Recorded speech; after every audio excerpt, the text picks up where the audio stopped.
Hello, everyone. Happy Halloween!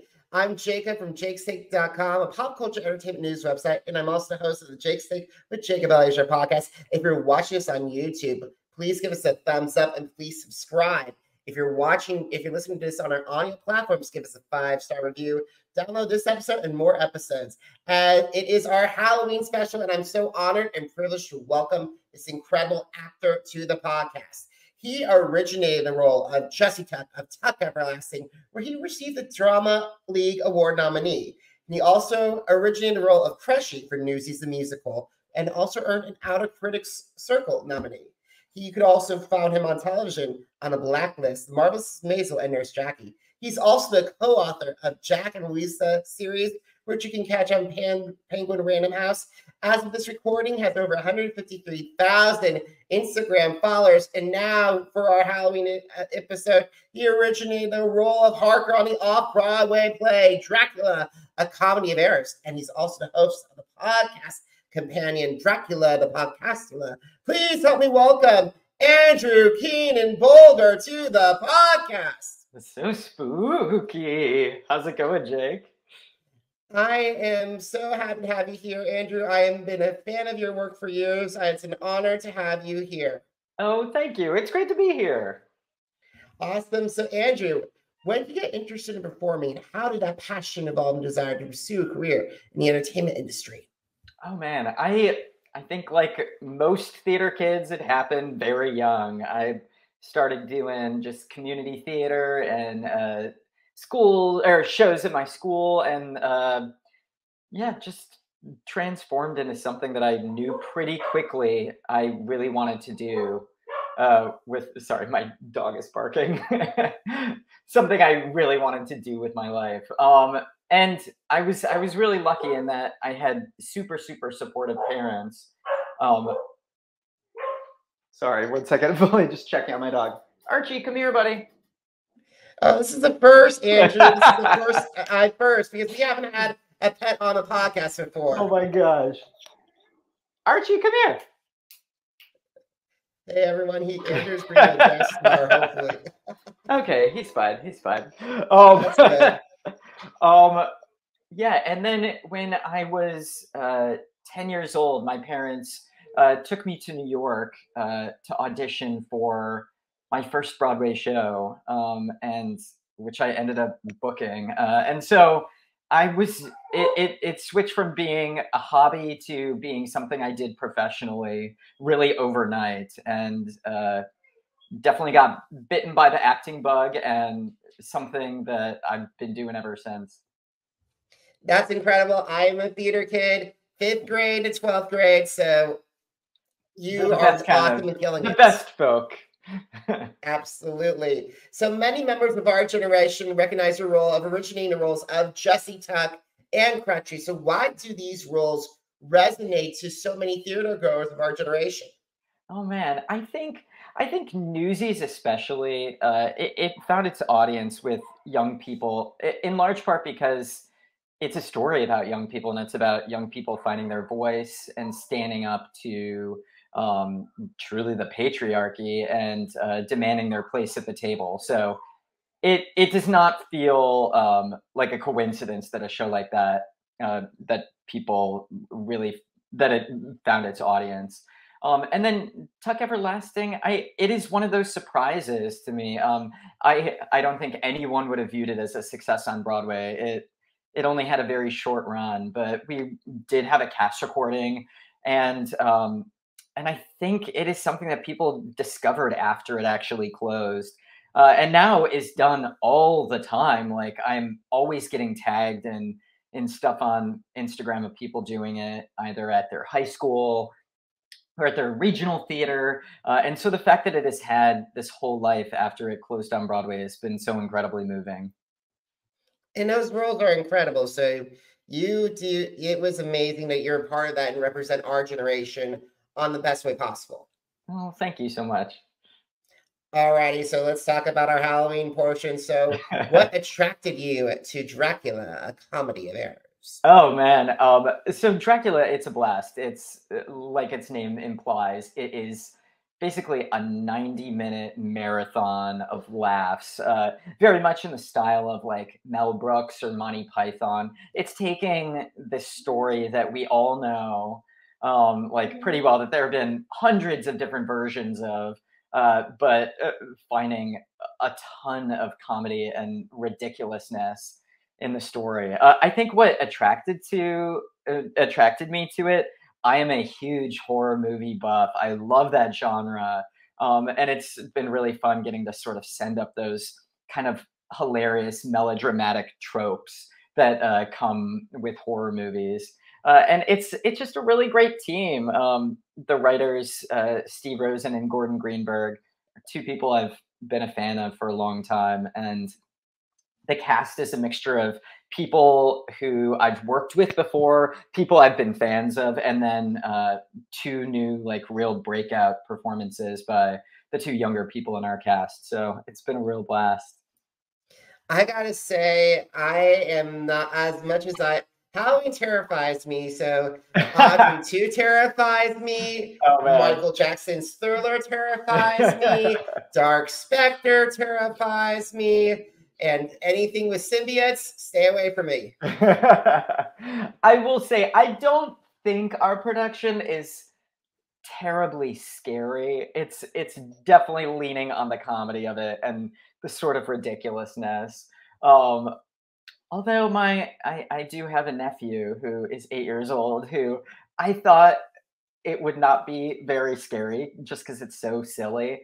And he was slightly terrified. So it was maybe a miscalculation on my part. I totally understand that, because the thing is, I was 8 years old when I saw Young Frankenstein, so it creeped me out. Oh, man. Okay. Well, yes. So maybe not for the total faint of heart, but I think the average person will not be too scared.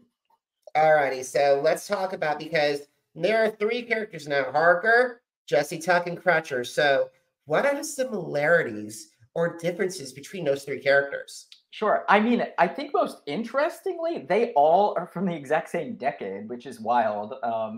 All 3 of the shows take place in the 1890s, which I don't know what is pulling me back to that time period, but it does make me sort of laugh. They're very different in that both kind of Crutchie and Jesse Tuck are incredibly like brave, super kind of brazen, powerful characters, whereas Harker, who I play, is kind of the exact opposite. He is scared of his own shadow, really, really timid, kind of weak, fragile character who ends up having a bit of he goes on a journey and finds his confidence. But I've played them very differently. Outside of it's still me, I feel like that is probably the only similarity. It's been really nice to get to sink my teeth into something completely new. Alrighty, I gotta say this. I love hearing about your chemistry from Dracula the podcast. I love hearing about the chemistry about your cast, and I gotta say, your chemistry with Jane was off the charts when I listened to the interview, and when I watched the viral moment. So you guys, I'm so glad. Can you describe that chemistry to my audience? Sure. So James, who plays Dracula, I think just looking at the 2 of us next to each other is already kind of a sight gag. He is a tall Viking man. He is a full foot taller than me. So there is an immediate contrast as soon as we're on stage together. His character is basically everything that I'm not. And we're able to, in the rehearsal room, we found some really fun ways to kind of play up those differences. He pretty much throws me around the stage in really kind of hilarious ways. And because there are only 5 actors in the show, and we're playing close to like 20, so there's a lot of doubling up, and the show is so rapid fire that we've gotten really, really close just in terms of having to build bits and having to create these kind of comic moments together. It's given both a tremendous amount of on-stage chemistry as well as just behind-the-scenes camaraderie. Awesome. And what if, because the cast is juggling so many roles, and there's so many different props, what have been some of the challenges that this cast and crew has faced bringing that show to Off-Broadway, and how have you guys overcome those obstacles? Oh man, I mean, I will say it was one of the harder tech processes. There are definitely some magical elements in our show, and there's like a lot of lighting and sound effects, but I think the main thing has been costume changes and prop handoffs, because there are times where our cast changes characters within a scene. You run off stage, like 3 dressers frantically yank off your clothes and put on new ones, and you enter like within seconds. So all of the behind the scenes that is happening while the show is going on, I think the audience would like never believe the absolute organized chaos that is backstage. So a lot goes into it. I know, at least for me, there's one scene where I play 3 different characters within the same scene, and I have 3 different accents, and that took a lot of juggling and making sure that I was saying the right accent with the right character on the right line. It was a lot of me standing in the shower and just like practicing it over and over and over again. You mentioned 2 other characters besides Harker. Can you please describe them without giving away spoilers? Sure, yeah. So I play Harker, who is my main character, who, if anyone knows the story of Dracula, is basically in the sort of love triangle between Lucy, the object of Dracula's desire, and her fiance, Harker. I also play like a grave digger. I play a bosun on a ship. I play 2 suitors who are coming to visit the Westfelt residence. So yeah, it's bouncing around. I think I do 7 different accents in the show, which is pretty wild. I gotta say, that's a great test to your credibility as a performer. 7 different accents in one show. It is pretty, not a lot of people would be able to handle that. Well, I feel lucky to have been chosen to be put up to the challenge. Alrighty, so let's talk about Dracula the podcast. I love saying that name. So what were it's some so of your favorite... stupid. I love it too. As soon as that we were coming up with names for it, I'm like, there's something so silly and dumb about it that I think really fits the spirit of our show, where we really do not take ourselves too seriously, and there is a lot of comedy derived out of the stupid. So I gotta say, because what happens, because you've episode as of this recording, or when it comes out and as this recording, you've sat down with some of your cast members. So what have been some of your favorite episodes of the film? Oh, sure. Well, first of all, I think it's being on a podcast myself right now. I really love this format. I think it's such a great way to get to know more about the projects that you care about. And the fact that, to my knowledge, there is not really a companion podcast for any other shows right now, which a lot of TV and a lot of film, they have companion podcasts where after the episode you can go more in depth. And that was something that I felt like was missing in the theater market. So I was really glad to get to bring our audience a little bit closer to the project, and just to get to learn more about the people who inhabit this world.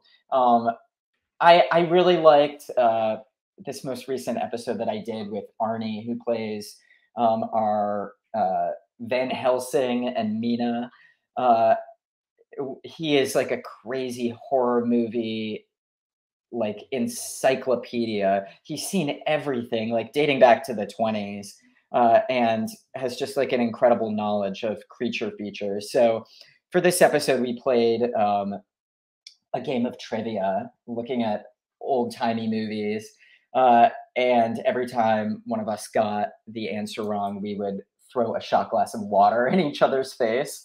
So I was the main recipient of most of those shot glasses of water, but it was pretty hilarious. And he really enjoyed getting to throw the water at me. So it is a fun moment to check out, and will be available very shortly on social media with a video component as well.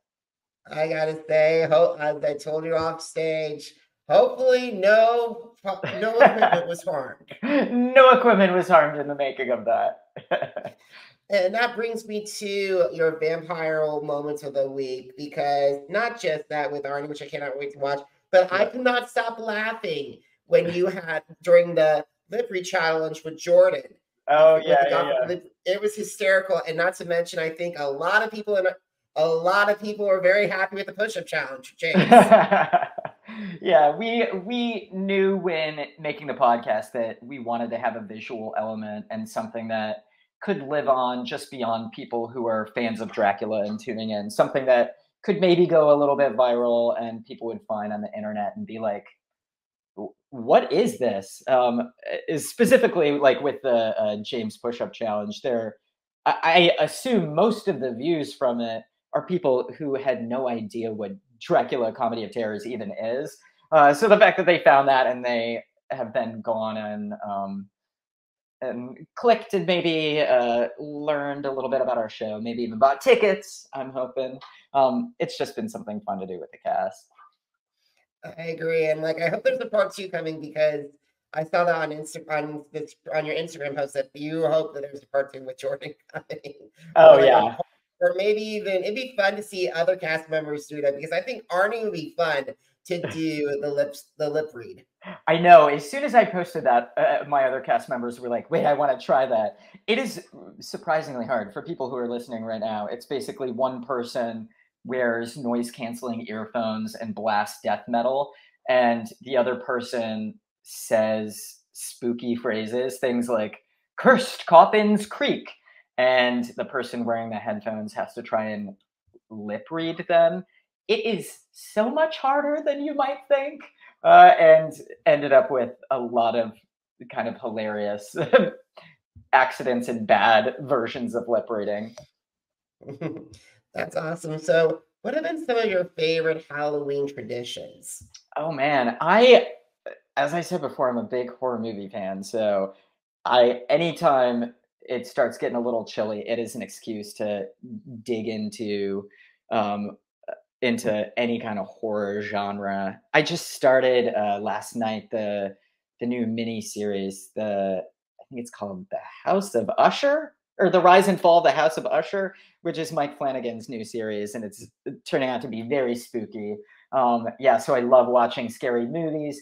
I think this year, I live in Brooklyn, so I think we're gonna go sit on my friend's stoop and give out Halloween candy and see what all the cool Brooklyn kids are dressed up as this year. I think that'd be fun. I gotta say, my Halloween tradition, Scooby-Doo. Oh, perfect. I gotta say, especially the 13 Ghosts of Scooby-Doo, because the thing is, that's the only series of Scooby-Doo that had monsters in it, real monsters. Real ones. You can't just yank their heads off. Yeah, you have to put them back in a chest of demons. And I gotta say, I was thinking of, speaking about Thriller, I was thinking about Vincent Price. It's like, it'd be so amazing if like they had someone like re-record it, like Mark Hamill's Joker doing Vincent Price's Wrath, Ian McDermott as Palpatine, as a fan of Power Rangers, Barbara Goodson as Rita, and even like Lana Parrilla as Regina. Oh my that God. Kind of sex. 1,000,000%. That sounds awesome. Oh yeah, I gotta say, so we gotta start winding down our conversation. So, Andrew, why should my audience A, go see Dracula, a Comedy of Terrors? B, why should they check out Dracula, the podcast? Oh man. And C, where can they find you on social media? You got it. So I'll start with A. I think with as much very sad, scary things going on in the world right now, so many people have told us, like, I cannot tell you how nice it was to sit in a theater with a bunch of like-minded theater fans and just laugh for 90 minutes straight and just sort of escape any of the real horrors that are going on in real life. I cannot think of better medicine right now than just getting to be in a communal setting with people enjoying some theater. And I would also say, because it is spooky season, it really is the perfect piece of theater to see right now. I think if you are at all interested in this sort of behind the scenes look at what goes into mounting a piece of theater off Broadway, Dracula Podcast is a great inside look. All the episodes are recorded in my dressing room, so it provides like a real intimacy and kind of frank conversation with my castmates in a way that is also very spooky and very silly. And then if you want to get tickets for Dracula, you can go to draculacomedy.com. And you can find us on social. You can find at Dracula Comedy or at Dracula the Podcastula for my podcast, or you can follow me at Keegan-Bolger. Absolutely. So guys, have you missed an episode of the Jake's Take with Jacob Elyachar podcast? If you have, you're really missing out. Visit our channels on Apple Podcasts, iHeartRadio, Podcast Addict, Podcast Chaser, Spotify, and Spreaker. Jake's Take with Jacob Elyachar, JACOBELYACHAR. Now, are you on social media? Because I'm on social media too. Facebook, Instagram, Threads, TikTok, Twitter, and YouTube. Jacob Elyachar, JACOBELYACHAR. And guys, if you want to take on what's going on with Masked Singer, what happened last season on America's Got Talent, and more of my interviews and also some music reviews, visit jakes-shake.com. Once again, jakes-shake.com. Andrew, thank you so much for being on today. I really appreciate it. You are awesome. I'm so glad that Dracula the Podcastula and Dracula Comedy of Terrors is a roaring success. Thank you so much. Thanks for having me, Jake. And guys, thank you so much for watching. Thank you so much for listening. Until next time, goodbye, everybody. Have a great one.